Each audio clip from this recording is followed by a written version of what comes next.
Em nome do Pai, do Filho e do Espírito Santo. Amém. Sejam todos bem-vindos. É uma alegria poder chegar até a sua casa para meditar um pouco a palavra de Deus e buscar no Evangelho de cada dia uma instrução para a vida. Que Jesus possa conversar conosco, falar conosco e nós possamos estar atentos aos seus ensinamentos. Por isso eu quero que você também pegue a sua Bíblia e reze junto conosco, lendo e observando cada palavra que Jesus nos dirige. O Evangelho de hoje é retirado de Mateus, capítulo 5, versículos 20 ao 26. O texto diz assim: Naquele tempo, disse Jesus aos seus discípulos: Se a vossa justiça não for maior que a justiça dos mestres da lei e dos fariseus, vós não entrareis no reino dos céus. Vós ouvistes o que foi dito aos antigos: não matarás. Quem matar será condenado pelo tribunal. Eu, porém, vos digo: todo aquele que se encoleriza com seu irmão será réu em juízo. Quem disser ao seu irmão patife será condenado pelo tribunal. Quem chamar o irmão de tolo será condenado ao fogo do inferno. Portanto, quando tu estiveres levando a tua oferta para o altar, e ali te lembrares que teu irmão tem alguma coisa contra ti, deixa a tua oferta ali diante do altar e vai primeiro reconciliar-te com o teu irmão. Só então vai apresentar a sua oferta. Procura reconciliar-te com o teu adversário, enquanto caminha contigo para o tribunal. Senão, o adversário te entregará ao juiz, o juiz te entregará ao oficial de justiça e tu serás jogado na prisão. Em verdade, eu te digo, dali não sairás enquanto não pagares o último centavo. Palavra da salvação, glória a vós, Senhor. Vamos juntos meditar a palavra deste dia. Meus irmãos e minhas irmãs, Jesus faz um paralelo entre a justiça dos homens e a justiça do céu, a justiça de Deus. E por isso que o Evangelho inicia dizendo assim: se a vossa justiça não for maior que a justiça dos mestres da lei e dos fariseus, vós não entrareis no reino dos céus. Porque a justiça destes homens era olho por olho, dente por dente. Fez, precisa pagar.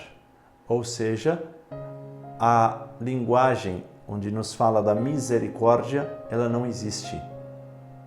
Essa linguagem usada pelos mestres da lei e pelos fariseus é esse toma lá, dá cá.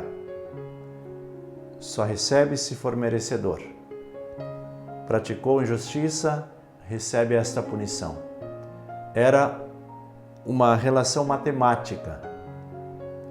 E aí Jesus vem, através dessa linguagem nova, desse mandamento novo, implantando a linguagem da misericórdia. Não quer dizer que, porque os outros te fizeram mal, que você precisa também levar esse mesmo mal para alguém. Não é porque os teus pais te ensinaram algumas coisas impróprias que você precisa levar essa linguagem imprópria também adiante. Cada ser é uma oportunidade de fazer melhor as coisas do que aquelas que nós mesmos recebemos. Não é porque você tem amigos que fazem as coisas de forma contrária aos mandamentos de Deus que você tem que fazer o mesmo. Não quer dizer que o teu pai e a tua mãe, um exemplo, um fala palavrão para o outro dentro de casa, que você vai repetir os mesmos palavrões para os teus amigos. Então, eu só digo isso porque nós precisamos evoluir como seres humanos. Caso contrário, nós somos só como que repetidores. Assim como faz um papagaio, por exemplo, né? Ele aprende algumas palavras e ele repete essas palavras.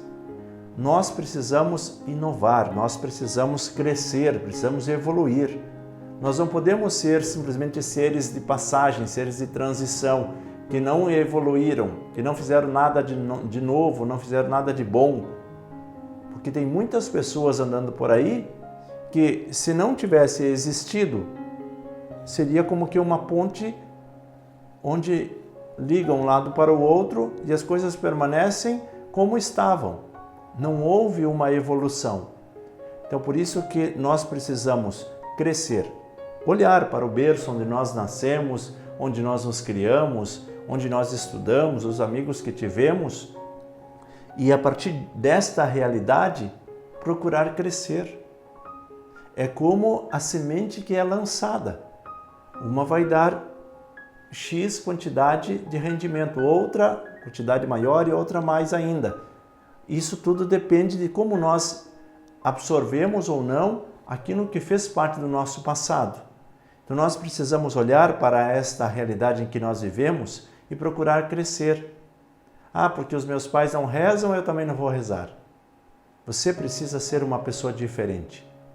Você precisa ser uma pessoa de Deus.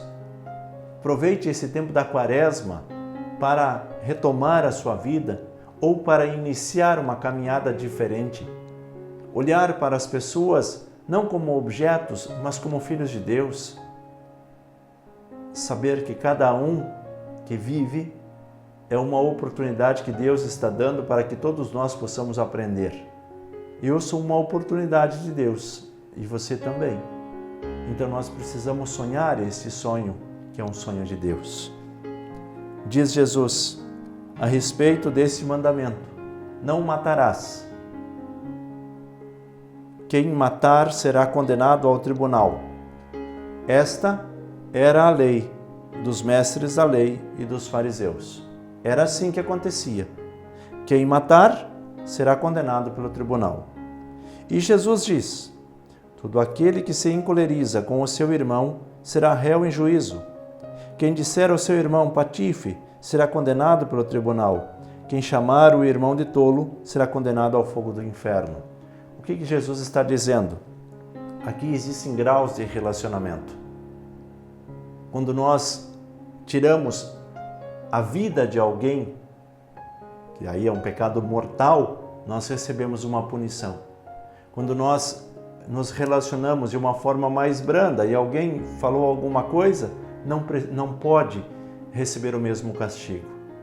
Então, nas nossas relações com as pessoas, nós precisamos entender qual é a intensidade, qual é a gravidade da situação e, ao mesmo tempo, procurar entender por que essa pessoa falou isso para mim.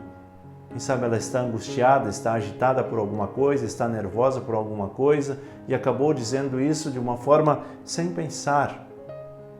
Então nós precisamos avaliar tudo isso. E Jesus quer que a gente faça essa avaliação, porque isso faz parte do nosso crescimento humano. Por isso nós precisamos nos reconciliar uns com os outros. Nós precisamos estar em paz, viver em paz. Mas essa reconciliação é mútua. O que pede perdão e o que perdoa. Caso contrário, fica só uma parte e aí ela não se completa. Por isso Jesus diz: vai reconciliar-te. É você e a pessoa. Nós precisamos nos reconciliar. Quando não há um amadurecimento de sentimento, de coração, de amor no coração do outro, tanto do que pede perdão como o que perdoa, quando não há esse amadurecimento, não há esse complemento nessa harmonização interior. Por isso nós precisamos rezar. Vamos colocar nas mãos de Deus todos aqueles que nos fizeram mal, aqueles que precisam do nosso perdão e aqueles que também nós precisamos perdoar. Peçamos a bênção, em nome do Pai, do Filho e do Espírito Santo. Amém.